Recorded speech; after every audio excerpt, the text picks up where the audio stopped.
앞에 있는 제목 보시고 오늘 우리에게 주시는 말씀은 하나님의 뜻을 이루는 믿음. 함께 읽습니다. 시작. 하나님의 뜻을 이루는 믿음. 한 번 더. 하나님의 뜻을 이루는 믿음. 나 조금만 소리 줄여주실래요? 여기 모니터 소리만 조금만.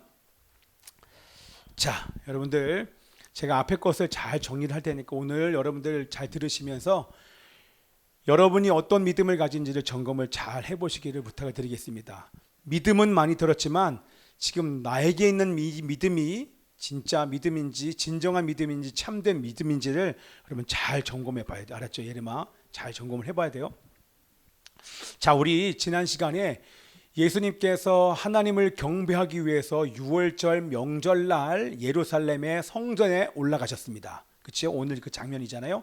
성전에 들어가서 하나님을 경배해야 될 그 성전 안에 경배하기보다는 시장터가 돼서 장사하는 시장터가 된 것을 보고 우리 예수님께서 깨끗하게 성전을 깨끗하게 하셨습니다. 그렇죠? 그냥 깨끗하게 하신 것이 아니라 성전을 더럽힌 사람들을 책망하시고, 그렇죠?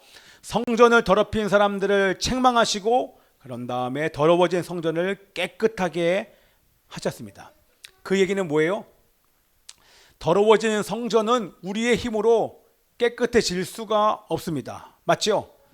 우리의 힘으로 깨끗해질 수 없습니다. 이미 예루살렘 성전이 더러워졌는데 그것을 스스로의 힘으로는 정화될 수 없는 것을 우리 예수님은 아셨죠. 그래서 예수님께서 가셔서 그 성전을 정화하신 줄 믿습니다. 아멘. 자, 예수님이 직접 성전에 가셔서 성전을 정화하신 것처럼 우리 인간의 몸을 깨끗하게 하시기 위해서 이 땅 가운데 오신 줄 믿습니다. 아멘. 그리고 이 땅 가운데 오셔서 우리 인간의 몸을 깨끗하게 하시고 우리 인간의 몸을 거룩한 성전으로 삼으시기 위하여 직접 이 땅에 내려오신 줄 믿습니다. 아멘. 그래서 여러분들 제게 잘 들리시죠? 어떤 사람이 정결해질 수 있습니까? 어떤 사람이 정결해질 수 있을까? 예림아, 지금 했던 얘기랑 같이 연이어서 한번 해봐. 어떤 사람이 정결해질 수 있어?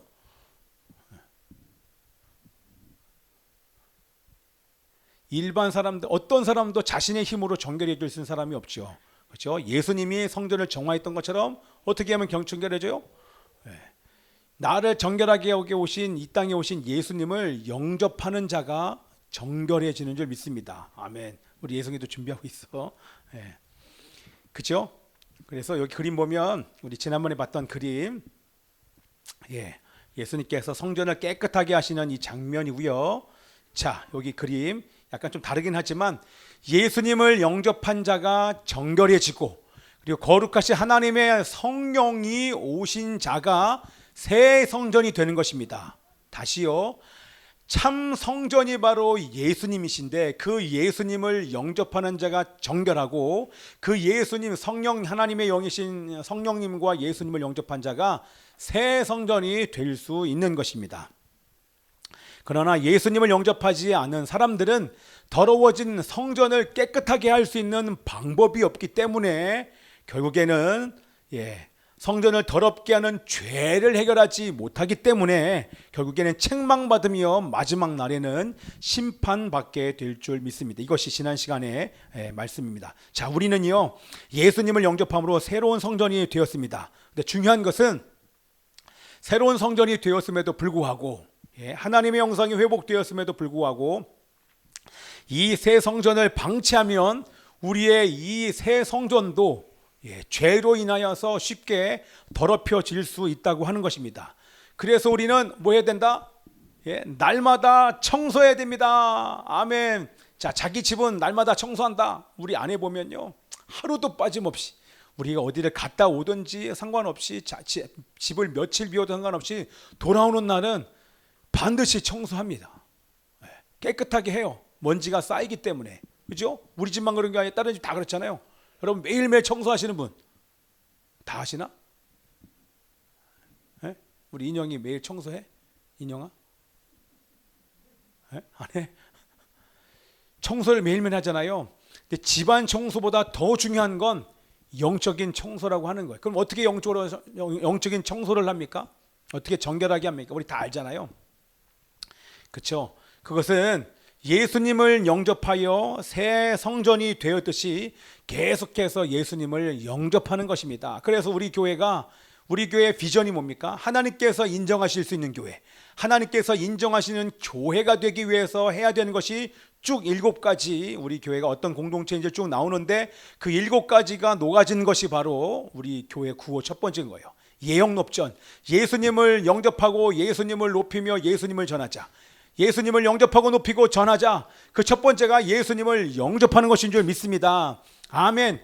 예수님을 계속하여 영접할 때 우리의 마음 안에 있는 이 더러운 것들이 깨끗해지면서 정결해지는 것입니다. 그래서 다 아는 거잖아요. 제가 수도 없이 반복한 거, 하나님의 말씀을 날마다 읽는 거, 그렇죠? 그리고 하나님의 말씀을 읽은 것을 말씀 가지고 기도하는 거, 여기서 끝나면 안 됩니다. 이 말씀, 들은 말씀에 순종하는 삶을 살면서 빛을 비추는 삶을 살 때 우리를 통해서 우리만 정결해지는 것이 아니라 이 사회도 정결해질 줄 믿습니다. 자, 예수님께서 6월절 기간에 예루살렘에 머무시면서 뭐 하셨을까요? 하나님의 나라를 선포하시면서 병든 자들을 고치지 않았겠습니까? 그죠? 하나님 나라를 선포하시면서 하나님 나라 선포한 그 나라가 실제 말한 그대로 사람들 가운데 임하는 것을 사람들이 봤다라는 거예요. 예수님의 표적을, 6월절 기간에 예수님께서 행하시는 표적을 보면서 어떤 현상이 나타났어요?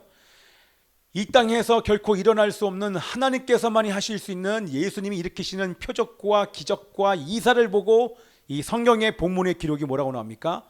많은 유대인들이 예수님을 믿었다라고 우리 성경은 기록하고 있습니다. 그런데 이 본문의 말씀을 잘 읽어보면 그들이 예수님을 믿기는 믿었지만 그들의 믿음이 하나님을 향한 참 믿음이 아니었다라고 성경이 얘기를 합니다. 자, 우리 앞에 있는 말씀 읽어볼게요. 자, 이것도 그렇군요. 자, 9호. 자, 함께 읽습니다. 말씀 시작. 6월절에 예수께서 예루살렘에 계시니 많은 사람이 그의 행하시는 표적을 보고 그의 이름을 믿었으나, 제일 마지막에 그의 이름을 믿었으나, 그의 이름을 믿었다라고 끝난 게 아니라 믿었으나 그러면 다음에 어떤 일이 나타날지 우리는 알 수 있잖아요. 이거는 부정적인 거잖아요. 그렇죠? 자, 이 얘기는 뭡니까? 예수님께서 행하시는 기적을 보고 수많은 유대인들이 하나님의 아들로 인정하지 않았었잖아요. 그렇죠? 인정하지 않았는데 예수님께서 하나님만이 하실 수 있는 이적을 보자 유대인들이 예수님을 믿었어요. 그렇죠? 자, 이 믿음은요, 어떤 믿음이냐면 지식적인 동의, 그렇죠? 지식적인 일시적인 동의는 어떤 참 믿음의 시작은 될 수 있어요. 그러나 계속적으로 이 믿음에 거하는 사람들은 반드시 흔들릴 수 있다고 하는 것입니다. 제 말 들리시죠? 아, 하나님이구나. 하나님께서 저거는 이 땅에서 해야 할 일이 아니라 할 수 있는 일이 아니라 하나님께서만이 하실 수 있는 일이야. 왜? 병든 자가 귀신이 떠나가고 중풍병자가 낫는 놀라운 일들을 보니까, 그래서 예수님을 표적을 보고 믿었는데 그 믿음은 일시적인 믿음이지 그 지식적인 동의는 영원하지 않다고 하는 것입니다. 이 믿음에 있는 사람들은 신속하게 거기서 벗어나서 참 믿음을 갖기 위하여 간절한 마음으로 주님께 매달려야 될 줄 믿습니다. 아멘입니다. 자, 왜 이 믿음에서 벗어나야 돼요? 이게 이제 오늘 이 말씀에 계속 연결이 되는데, 이 믿음에서 벗어나야 되는 그 이유가 뭐냐 하면, 힘들거나 어려우면 흔들릴 수 있고 심지어는 떠날 수도 있기 때문입니다. 제 말 들리십니까? 야, 에어컨 틀 수도 없고 추워가지고 에어컨 틀면 안 됩니다. 뭐라고요? 여러분, 하나님이 주시는 믿음이 아니면 믿음이 흔들려요. 여러분, 어렵고 힘들면 반드시 흔들립니다. 그리고 심지어는 우리 조금 이따 말씀을 읽겠지만 흔들리는 것에서 끝나지 아니하고 예수님을 떠나는 일, 배교하는 일들이 지금 요한복음 말씀에 앞으로 계속 보겠지만 이 말씀에 기록되어져 있습니다. 자, 그러면서 우리 오늘 24절 25절에 뭐라고 나오냐면 예수님께서 이렇게 말씀하십니다. 여러분 이 노란 것이 잘 보셔야 됩니다. 예, 노란 것이 참 믿음을 갖지 못한 자들, 일시적으로 동의하면서 흔들리는 믿음을 가진 자들을 향해서는 우리 주님이 어떻게 하십니까? 한번 있습니다. 앞에 있는 거 보고 읽으세요. 시작. 예수는 그의 몸을 그들에게 의탁하지 아니하셨으니 이는 친히 모든 사람을 아심이요 또 사람에 대하여 누구의 증언도 받으실 필요가 없었으니 이는 그가 친히 사람의 속에 있는 것을 아셨음이니라. 자, 오늘 이 말씀을 하고 싶은 거예요. 여러분 이해가 되십니까? 예수님께서 자신의 몸을 의탁하지 않았대요. 하나님은 여러분들에게 자신의 몸을 주기를 원하사, 이 의탁하다고 하는 것에 대한 뜻이 뭐냐면 신뢰하다는 뜻이에요. 하나님은 여러분들을 신뢰하기를 원하십니다. 여러분 잘 들으셔야 돼요. 제가 이 말씀 저도 읽는데 무슨 말씀인지 모르겠어요. 하나님이 여러분들에게 자신의 삶을 의탁하기를 원하세요. 하나님은 여러분들을 완전히 신뢰하기를 원하세요. 그래서 이거에 대한 뜻을 다시 풀면 하나님은 여러분을 통하여서 여러분을 의탁한 결과는 뭐냐면 여러분을 통하여서 하나님의 뜻을 이루기를 원하신다는 거예요. 이해되시죠? 하나님의 뜻을 이루기를 원하신다는 것이 바로 그의 몸을 그들에게 의탁한다는 뜻입니다. 자, 그런데 지금 앞에 있는 사람들을 봤더니만 어때요? 그들에게 믿음이 있어요. 그 믿음이 가짜 믿음은 아니에요. 그런데 그들의 믿음이 표적을 보고 순간적으로 동의하는 지식적인 동의인 거예요. 머리로 동의를 하는 거예요. 그런데 지식적으로 여기 잘 봐야 돼. 우리 석중이 안 보인다. 석중 일 좀 나와줘 봐. 잘 들어야 돼요. 오늘 여기 있는 사람들 우리 다 해당될 수 있기 때문에 그래요. 그리고 마지막 시대에는요 이와 같은 일이 비일비재하게 여러분 일어나는 시대가 와요. 그래서 우리 예수님께서 여러분 저를 보세요. 예수님께서 성전에 오신 것 이미 오셨지만 지금 이 순간도 하나님은 정결하게 되기를 원하신다는 것입니다. 왜요? 정결케 되지 않으면 언제든지 성전이 더러워지는 것에서 끝나는 것이 아니라 결국에는 제자들처럼 여기 나와 있는 사람들이요 조금 있다가 보면 함께 있었던 이 제자들이요 예수님을 버리고 떠나요. 그냥 돌아가는 것이 아니라 예수님을 완전히 버리고 배교하는 일들이 나오는데 이 마지막 시대의 일을 지금 하나님께서 말씀하시는 거. 왜요? 하나님의 말씀은 영원하고 하나님의 말씀은 예언적이기 때문에 그 예언의 말씀이 지금도 계속 이루어지는데 이것이 정확하게 이루어질 그 시대가 지금 왔다고 하는 것입니다. 그래서 얼마나 긴장되는지 몰라요. 자, 예수님께서 자신의 몸을 의탁하고 싶고 믿음을 가진 자를 찾고 계세요. 참 믿음을 가진 자를 통해서 하나님의 뜻을 이루기를 원하신다는 것입니다. 그렇죠? 그런데 지금 앞에 있는 사람들을 봤더니 저가 가진 그 믿음은 흔들려서 결국에는 죽음의 광풍이 불어오면 흔들려서 결국에는 나를 향한 믿음을 잃어버릴 뿐만 아니라 나를 버릴 것도 우리 예수님은 보고 계시는 거예요. 왜 아세요? 전지전능하시기 때문에. 심령을 살피시는 하나님이시고 심령을 감찰하시는 하나님이시기 때문에 우리 예수님은 이것을 알 수 있다고 하는 것입니다. 이해되시죠? 자, 그래서 여러분들 정말 주님을 떠나는 일이 있게 됐는지는 우리 나중에 볼 것이지만 지금 한번 볼게요. 우리 요한복음 6장 60 앞에 있는 거 보세요. 요한복음 6장 66절이에요. 자, 제자들을 불렀어요. 제자들은요 12제자만 있는 것이 아니라 70인 제자 그 외에도 따르는 제자들이 많았어요. 예수님 3년의 공생애 동안에 예수님의 기적을 보고 눈이 뒤집힌 사람들이 많았다는 거예요. 그래서 여러분 제자가 됐다는 얘기는 자기의 모든 삶을 버리고 지금 주님을 따라가고 있다는 거예요. 그런데 여러분 어떻습니까? 한번 읽어봅시다. 시작. 그때부터 그의 제자 중에서 많은 사람이 떠나가고 다시 그와 함께 다니지 아니하더라. 표적을 보고 예수님을 따르는 무리가 많았습니다. 그렇죠? 이 제자들은 예수님께 단순히 병 고침 맞고자 온 사람들이 아니에요. 예수님의 말씀이 좋아서 온 사람들이 아니에요. 그 말씀을 들었고 표적을 받기 때문에 이제는 삶을 정리하여 제자가 된 사람들이 지금 예수님을 따르는 사람들, 제자를 얘기하는 것입니다. 여기 써있죠? 제자라고 분명히 나와 있습니다. 666 제자가 분명히 나와 있지 않습니까?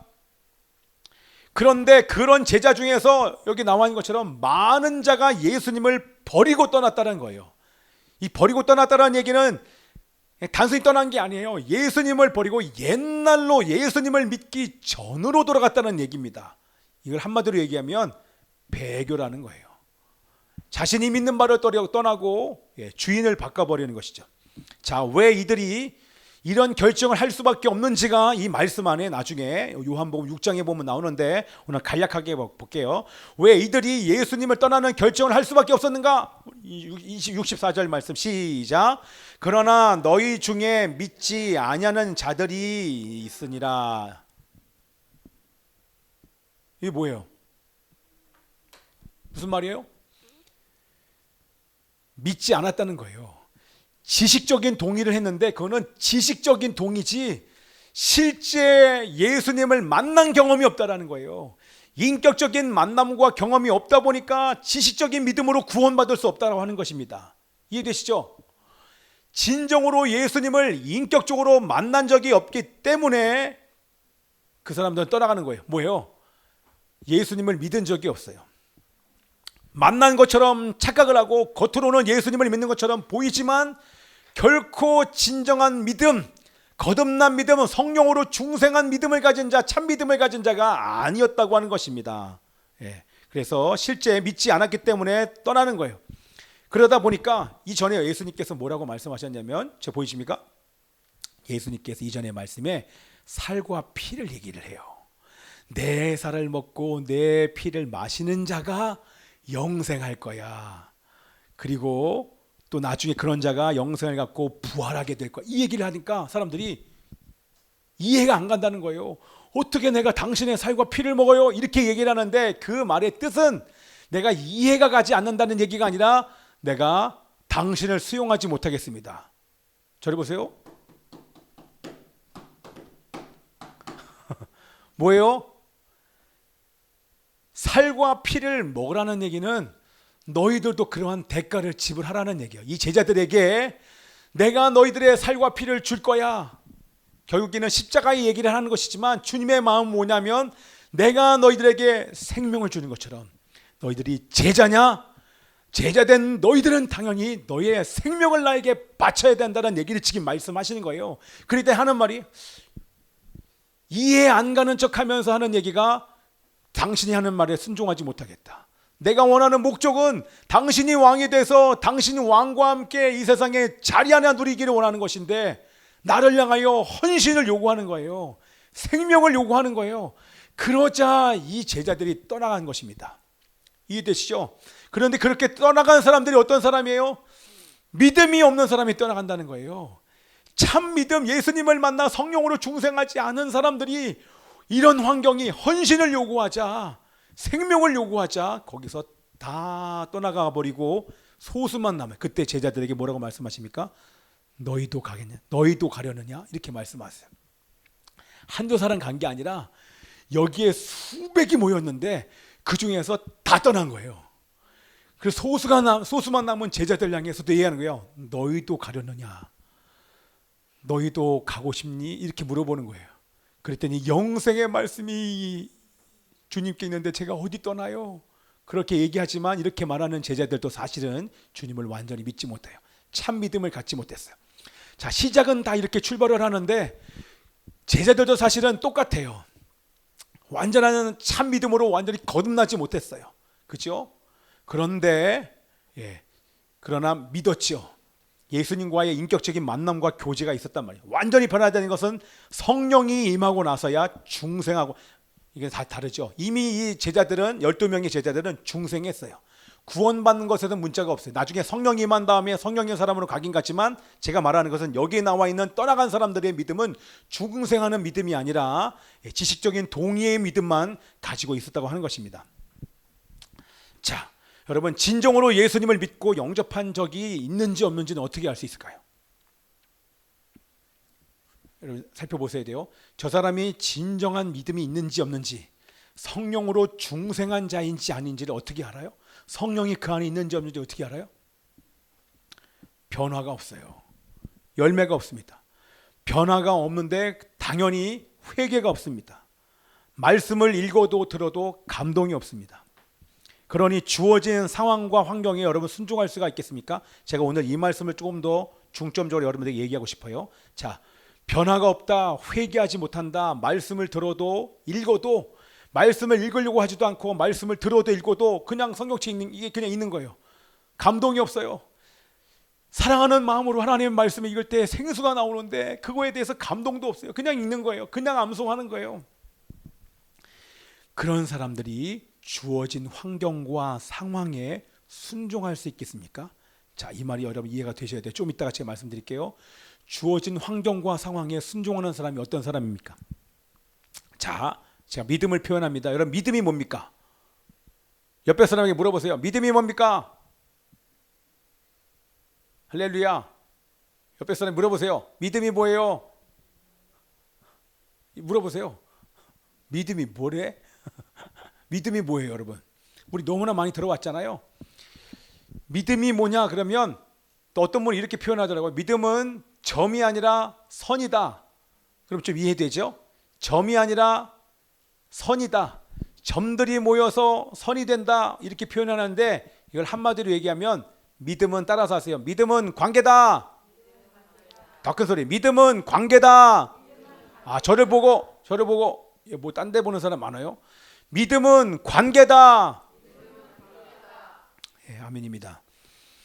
예수님을 인격적으로 만난 사람은 예수님과 인격적인 관계가 시작이 됩니다. 이게 큰 차이인 거예요. 정말 예수님을 만나면 시키지 않아도 그 하나님의 성령님을 따라서 인격적인 관계와 교제가 시작이 됩니다. 그래서 그 관계가 지속될 때 믿음이 깊어지는 것입니다. 누가 믿음이 깊냐 이렇게 말하면 누가 깊어요? 주님과 많이 만난 사람, 주님과 친밀하게 깊게 교제하는 사람이 믿음이 깊어지는 줄 믿습니다. 아멘. 자, 믿음이 깊어진다는 것은요, 주님을 온전히 신뢰하게 됐다는 것입니다. 이해되시죠? 그냥 믿고 싶어지는 게 아니라 그냥 믿어져요. 주님께서 어떠한 말씀을 하셔도 믿어져요. 오늘 우리 박현준 집사님이 중간에 그런 얘기 했어요. 뭐라고 얘기했어요? 목사님의 말씀에 순종하게 해주세요. 준비 안 됐는데 그 기도 제목이 여러분, 하나님을 온전히 신뢰하면 하나님의 어떠한 말씀도 순종하고 싶어집니다. 그리고 하나님께서 세우시는 사람 목회자를 통해서 이 강단에서 선포되는 메시지도 순종하고 싶어져요. 순종하게 됩니다. 뿐만 아니라 여러분들의 상황과 환경을 통해서 하나님께서 말씀하실 때도 순종하게 되는 줄 믿습니다. 아멘이죠. 네. 자, 우리 핸드폰 보는 거 아니야? 안 보여? 아니죠. 자, 핸드폰은 다 꺼야 됩니다. 네. 자, 그래서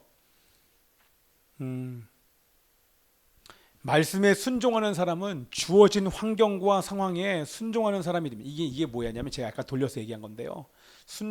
환경과 상황에 순종한다는 얘기는 감당할 수 없는 환경과 상황에 놓여 있을 때 순종합니다.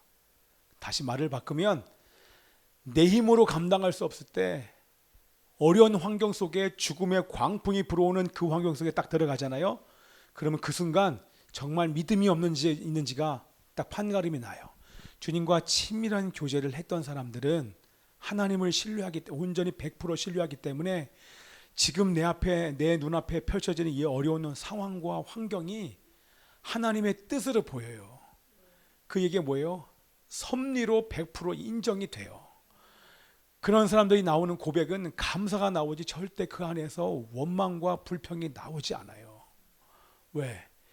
나에게 내 모든 것을 하시는 살아계신 그 하나님이, 통치하고 계신 하나님이 지금 나에게 허락하신 이것은 가장 좋은 것을 주시기 위한 주님의 선물이라고 고백할 수밖에 없습니다. 그것이 바로 주어진 상황과 환경에 순종하는 자예요. 참 믿음을 가진 사람들은 이 삶을 살 수밖에 없고 이렇게 고백할 수밖에 없다고 하는 것입니다. 자, 그래서 이게 이해가 돼요. 믿는 자들에게는 우연이 없어요. 저는 시간이 지나면 지날수록 더 믿어져요. 너무 믿어져요. 그리고 어떤 것도 그냥 지나치지 않고 그 상황과 환경을 통해서 나에게 지금 세밀하게 사랑하시는 하나님 말씀하시는 것들이 들려지고 들으려고 얼마나 최선을 다할 수밖에 없게 돼요. 그래서 믿는 자들에게는 우연이 없습니다. 아멘이죠. 여러분 우연이 절대 없어요. 모든 것이 이것을 한마디로 표현하면 이것이 바로 모든 것이 하나님의 섭리입니다. 아멘이죠. 하나님의 섭리를 믿기 때문에 불평하거나 원망하지 않는 것입니다. 자, 우리 예전에 이거 보시죠. 이제 마무리하면서 이게 뭐예요? 자, 유라굴로 광풍 위에 써놨죠. 유라굴로라고 하는 광풍이 죽음의 광풍이 지금 로마로 가는 그 배 알렉산드리아 호에 불어왔습니다. 여기에 지금 바울이 죄수가 돼서 여기에 지금 있잖아요. 이곳에 이 배에 탄 사람들이 몇 명이에요? 우리 기억나십니까? 276명이 이곳에 타서 지금 로마로 항해하고 있습니다. 앞으로 가야 될 것이 800km가 넘는 그 길을 가야 되는데 겨울이 임박했는데 원래 태풍이 불어오는 시기여서 사실은 출항이 금지된 그 시기였는데 괜찮겠다 싶어서 선장이 결정을 하고 출항을 했는데요. 웬걸요? 출항하자마자 유라굴로 광풍이라고 하는 죽음의 광풍이 불어오는데 비바람을 동반한 바람이 불면서 파도가 높이 일고 파도가 높이 치면서 배 안으로 물이 넘치면서 이러기를 하루 이틀 걸린 게 아니에요. 한 14일 정도 계속해서 먹지 못하고 자지 못하고 비바람에 이렇게 시달리고 있는 이 환경 속에 다들 죽음과 이 안에서 내가 이 환경 속에서 살아날 수 있으리라고 믿는 사람이 다 한 명도 없었어요. 다 죽었다라고 생각했는데 이 안에 있었던 바울 또한 두려움과 불안한 마음이 왜 없었겠습니까? 당연히 있었죠. 그런데 그 순간, 그 위기의 순간에 하나님께서 바울에게 나타나십니다. 그리고 바울에게 말씀하십니다. 두려워하지 말라. 너는 가이사 앞에 설 것이고 또한 이 배에 타고 있는 모든 사람들은 다 구원받을 것이다 라고 하나님의 음성을 듣게 됩니다. 아멘이죠. 하나님의 말씀을 듣자 그의 마음 가운데 있었던 모든 불안과 두려움들이 한 방에 다 떠나갑니다. 그 순간부터 바울은 두렵지 않습니다. 그래서 자신 있게 믿음으로 선포하기를 반드시 한 섬에 걸리리라. 반드시 한 섬에 걸릴 것입니다 라고 믿음으로 바울이 선포했습니다. 그렇게 믿음으로 선포한 대로 바울이 탄 이 알렉산드리호는 그레데 섬에서 출발하여 800km 떨어진 지중해의 작은 섬 멜리데에 걸립니다. 멜리데 섬에 걸려요. 그 얘기는 뭐예요?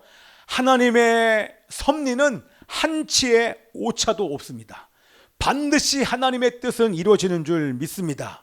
아멘이죠. 이 멜리데 섬에 갔더니 그쪽에 있는 우리 사는 원주민들이 우리 바울의 일행을 환영합니다. 바울이 탔던 배는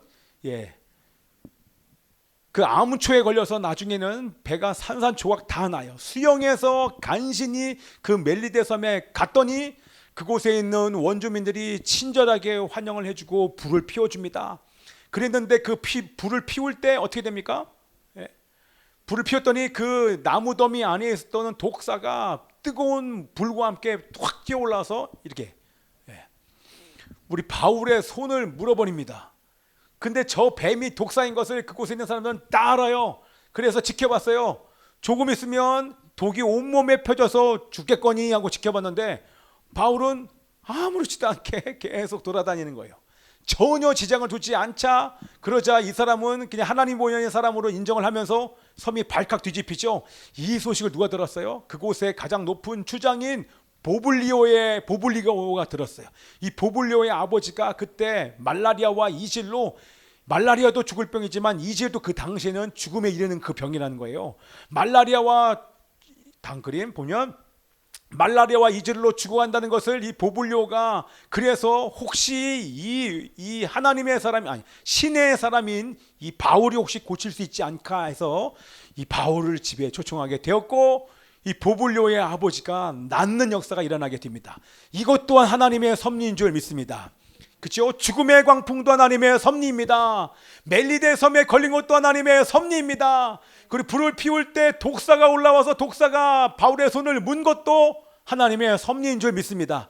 이것을 여러분 믿음으로 보면 우리가 아니까 하나님의 섭리라고 얘기를 하지, 믿음으로 보지 않으면 지금 죽음의 광풍 속에 놓여있는 사람이 이게 하나님의 섭리로 여러분 인정할 수가 있겠습니까? 쉽습니까? 어려워요. 우리 윤 전도사님이랑 욥 얘기도 했지만 욥과 같은 형편에 놓여 있는 사람이 이게 바로 하나님의 섭리인 걸 내가 믿고 감사하면서 찬양합니다 하기가 어려워요. 너무 쉽지 않아요. 그런데 분명하게 말씀을 드릴 수 있는 것은 뭐냐면 참 믿음을 가진 사람들은 하나님의 섭리가 믿어집니다. 지금 있는 이 환경과 어려움이 내 힘으로 감당할 수 없을지라도 그의 입에서는 원망과 불평이 나오는 것이 아니라 하나님께서 나에게 가장 좋은 것을 주신 것을 믿고 믿음으로 선포하면서 감사할 수 있게 되는 줄 믿습니다. 아멘. 그것이 욥만 그런 것이 아니에요. 여기 나와 있는 바울만 그런 것이 아니라 우리 모든 사람들, 주님을 예수님을 영접한 참 믿음을 가진 사람은 그렇게 고백할 수 있는 줄 믿습니다. 아멘이죠. 자, 그래서 여러분 보세요. 정리를 하면 바울은 불안과 두려움과 고통의 순간들을 쭉 지나면서 거의 한제 10년 정도가 흘렀어요. 3차 전도여행이 마치고 2년 동안 투옥당했고, 그러면서 바울이 고백한 거 있지 않습니까? 40의 감암매를 맞았고 돌로 맞았고 배가 파손한 게 3번이고 먹지 못하고 자지 못한 수많은 일들을 쭉 얘기를 하면서 바울이 얘기합니다. 단 한 번도 바울은 원망하거나 불평하지 않았습니다. 왜요? 하나님을 믿었기 때문에, 하나님을 100% 신뢰했기 때문에, 하나님, 사랑하는 하나님의 말씀을 믿었기 때문에, 결코 하나님께서 주어진 어떤 환경도 하나님의 섭리로 믿었기 때문에 순종했습니다. 이것이 바로 주어진 환경과 상황에 순종하는 믿음이라고 하는 것입니다. 아멘입니까? 그래서 순종하는 바울과 일행을 통해서 하나님께서 어떠한 일을 행하셨습니까? 어떤 일을 행하셨어요? 멜리데 섬 전체를 복음하였습니다. 할렐루야. 우리 기록에 보면 전승에 의하면, 전승에서는 뭐라고 기록을 하냐면 보블리오가 그 곳에 최초의 감독이 되었다, 이렇게 얘기를 합니다. 그리고 나서 나중에 발견된 것을 보면, 실제 예전에 한번 얘기했었어요. 실제 가서 보니까 그곳에서 카타콤이 발견됐다고. 그렇죠. 믿는 사람들이 믿음과 마음을 지키기 위해서 몰래 예배드렸던 지하 묘지가 바로 카타콤 아닙니까? 멜리데 섬에 카타콤이 있는 것을 발견하면서 여기가 복음화된 것이 정말 맞구나, 그것을 확인하게 됩니다. 뭡니까? 바울이 죽음의 광풍을 통하면서 죽을 뻔한 위기가 얼마나 많았습니까? 그치요? 그것도 바로 하나님의 섭리인 줄 믿습니다. 독사에 물린 것도 섭리요, 멜리데 섬에 걸린 것도 다 하나님의 섭리입니다. 왜 걸렸습니까? 결국에는 멜리데 섬에 죽어가는 그 영혼들을 구원하기 위한 하나님의 은혜인 줄 믿습니다. 바울이 순종하자 멜리데 섬 전체가 복음화된 것입니다.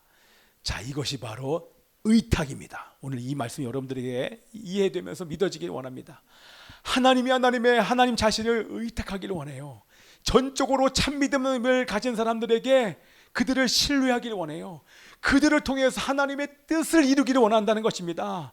바울이 이 참 믿음을 가지고 있으니까, 순종하는 믿음을 가진 이 바울을 통하여서 하나님은 자신의 삶을 의탁한 것입니다. 하나님의 뜻을 바울을 통해서 이루신 것입니다. 여러분, 나은 사람을 통해서 멜리데가 구원을 받았다는 것입니다. 또한 그 배에 타고 있는 276명이 구원받았다고 하는 것입니다. 더 나아가서 가이사 앞에 서서 로마에 있는 사람들에게 복음을 증거하게 되었다고 하는 것입니다. 어떠한 사람들? 참 믿음을 가진 사람에게 우리 예수님 하나님은 자신의 삶을 의탁하여 그 영혼을 통하여서 하나님의 뜻을 펼치는 사람이 되었다고 하는 것입니다. 아멘입니까? 예전에 한번 보여드린 적이 있어요. 이 사람 누굽니까? 지금은 이 땅에 있는 사람이 아니에요. 영으로는 이 땅에 함께 있는지 모르겠지만 돌아가셨어요. 하나님께서 부르셔서 돌아가신 분이에요. 예전에 우리 석중이와 예중이, 또 인영이도 알아요. 가르쳤던 우리 전도사님의 친구였어요. 예. 트리니티 어디였더라? 어느 신학교, 미국에 있는 그 신학교에, 트리니티 신학교에 이 전도사님이 입학을 했어요. 졸업을 앞두기 한 학기를 앞두고 귀국해서 이 전도사님이 전도사로 사역을 했던 이분의 이름은 유석경 전도사예요.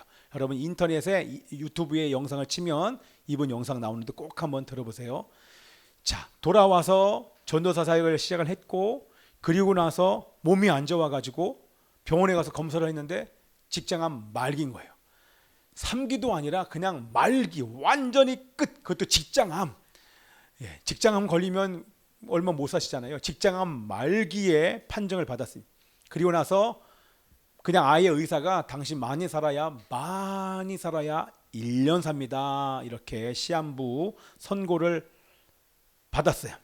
그리고 여러분 보통 일반적으로 이제는 창창하잖아요. 낙심하고 절망하면서 죽음의 공포에 휩싸일 수 있었지만 절망할 수 있었겠지만 유석경 전도사에게 많은 사람들이 물어봐요. 예. 원망한 적이 없냐? 불안하고 두렵지 않냐라고 물어보는데 그 유석경 전도사가 뭐라고 얘기하냐면 제가 길지만 앞에다 적어놨어요. 이렇게 얘기를 합니다. 모든 사람의 예상된 대답과는 달리 많은 분이 하나님을 원망하냐고 했지만 저는 단 한 번도 하나님을 원망하지 않았습니다. 저는 단 한 번도 하나님께서 왜 저에게 이런 일이 하나님께 왜 저에게 이런 일이 일어났냐는 질문도 하지 않았습니다. 왜냐하면 하나님을 향한 전적인 신뢰가 있었기 때문입니다. 그게 바로 믿음이죠. 그렇죠? 나보다 나를 더 잘 아시고 나의 필요를 잘 아시고 좋은 것을 주신다고 확신합니다. 매일 살과 피가 장에서 떨어져 나가는 통증 때문에 육체적으로는 분명히 고통의 시간이었지만 복음이신 예수님 때문에 평안하고 행복합니다. 힘들어도 아프지만 기쁘고 감사합니다. 자세한 것은 여러분들 한번 그분의 간증을 말씀 들어보면서 중간중간에 그분이 하는 간증이 있어요. 계속해서 화장실에 갈 수밖에 없는 그런 삶, 잠을 잘 수 없고 그냥 사는 게 사는 것 같지 않은 그런 삶을 사는데도 자기는 단 한 번도 하나님께 원망하거나 불평한 적이 없었다고 하는 것입니다. 왜냐하면 이분 안에 참 믿음이 있었기 때문입니다. 나에게 지금 벌어진 일 하나님의 뜻임을 조금도 의심하지 않았습니다. 하나님께서 가장 좋은 것을 주신 것을 믿고 뭐 했냐면 시한부 판정을 받고 그 다음부터 뭐 했냐면 자기 교회만 사역하는 것이 아니라 유튜브에 얼마나 많은 조회수를 클릭을 하는지 몰라요. 집회가 곳곳에서 집회 요청이 왔어요. 그래서 목숨 걸고 그때 항암 치료 받지 않고요. 가는 곳곳마다 복음을 증가합니다. 거의 죽기 직전에 마지막으로 외치는 그 사람의 입에서 저처럼 이렇게 빨리 얘기하지 못해요. 힘이 하나도 없어요. 먹지도 못하니까 거의 죽을 힘을 다하여 천천히 하나하나를 얘기를 하는데 그 메시지가 얼마나 내 마음을 후벼 파는지 모릅니다. 저도 이분 때문에 정말 그때도 아마 산에서 이분을 만났었나 그 간증을요. 그러면서 참 많은 은혜가 있었고 지금도 계속 이분의 이름이 잊혀지지가 않아요. 그때 들었던 그 메시지가 아직도 저에게 계속 말씀하고 있습니다. 자, 우리 유석경 전도사님이 하나님의 품에 안기기 3일 전에 전력을 다해서 마지막으로 전한 메시지가 바로 이것입니다. 난 내가 죽는다면 무엇 때문에 죽었는지 궁금하지 않다. 내가 궁금한 것은 주님 앞에 섰을 때 주님께 어떠한 평가를 받을 것인가이다. 얼마나가 아니라 어떻게 사는 것이 중요합니다. 이렇게 얘기하고 나서 3일 뒤에 하나님께서 데려가셨습니다. 자, 무슨 얘기입니까? 여러분, 이러한 삶은요 하루아침에 만들어지지 않습니다. 그죠? 이런 믿음은 관계이기 때문에 갑자기 예수님을 믿으면 그 믿음이 깊은 참 믿음이 생기느냐? 아니에요. 처음에는 지식적인 동의만 할 수밖에 없는 그런 일시적인 믿음이 있을 수 있을 거예요. 그런데 아니에요. 주님과 친밀한 교제를, 인격적인 만남과 함께 인격적인 교제를 계속 하다 보면 주님이 신뢰가 됩니다. 100% 신뢰가 돼요. 그러다 보면 지금 눈앞에 펼쳐지는 어떠한 환경과 상황도 죽음의 광풍이 불어오고 심지어는 독사에 물려서 저주받은 것처럼 보이는 그 환경 속에 놓여 있을지라도 욥의 환경처럼 자식 다 죽었어요. 가진 것 다 잃어버렸는데 그 입에서 원망과 불평이 나오지 않아요. 왜? 하나님의 살아계심을 믿고 사랑하는 그 하나님이 모든 것을 다 보시고 사람들의 심령까지 꿰뚫어 보시는 하나님이 지금 나에게 이런 환경과 상황을 주셨다고 하면 아멘입니다. 상황과 환경에서 순종하는 믿음이 있는 거예요. 100% 하나님의 섭리를 믿으면서 감사한다는 것입니다. 그렇게 감사하는 사람에게 우리 예수님께서 자신의 몸을 의탁하지 않으시겠습니까? 자신의 것을 전부를 주지 않겠습니까? 그렇게 참 믿음을 가지고 어떠한 환경과 상황 속에서도 믿음으로 가는 그 사람에게 하나님은 주님의 뜻을 이룰 수 있는 통로로 그 사람을 사용하지 않겠습니까? 여러분, 얼마나 하나님께서 기쁘시겠어요. 흔들리지 않고 주님을 향하는 완벽한 신뢰 속에 가는 곳곳마다, 그 사람이 가는 곳곳마다 주님의 뜻이 이루어지지 않겠습니까? 저는 그런 사람이 되고 싶습니다. 그리고 여러분들도 그러한 사람이 되기를 축복하며 기도합니다. 우리 함께 기도하겠습니다. 살아계신 하나님 아버지, 우리의 힘으로 감당할 수 없는 일이 얼마나 많은지 모르겠습니다. 그러나 나를 사랑하는 하나님께서 가장 좋은 것을 주심을 잊지 않게 하여 주옵소서. 나보다 나를 더 잘 아시고 나의 필요를 더 잘 아시는 하나님께서 주신 어떠한 환경과 상황도 믿음으로 보게 하여 주옵소서. 하나님의 섭리임을 깨닫게 하여 주옵소서.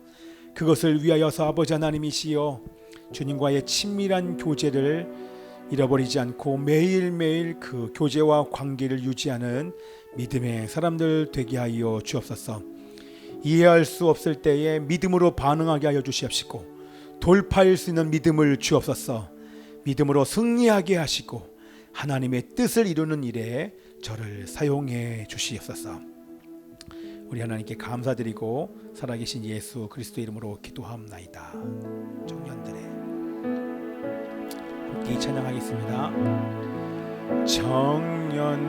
청년들의 가슴을 울리며 찾아온 하늘의 꿈,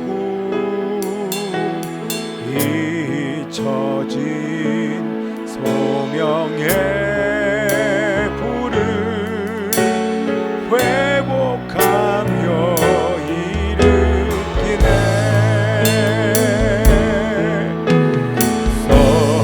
썰어질 땅의 꽃 구하지 않고 하늘의 뜻 섬기는 제자, 사랑의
힘으로 하나 된 우리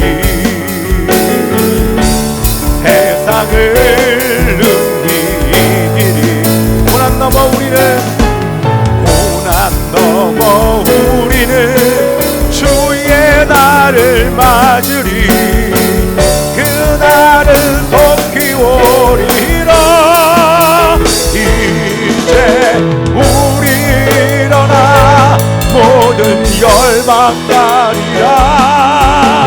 거룩한 예배 거룩한 기도 십자가의 승리 선포하며 영광의 주의 길 따르. 이제 우리 일어나 이제 우리 일어나 모든 열방 가리라. 거룩한 예배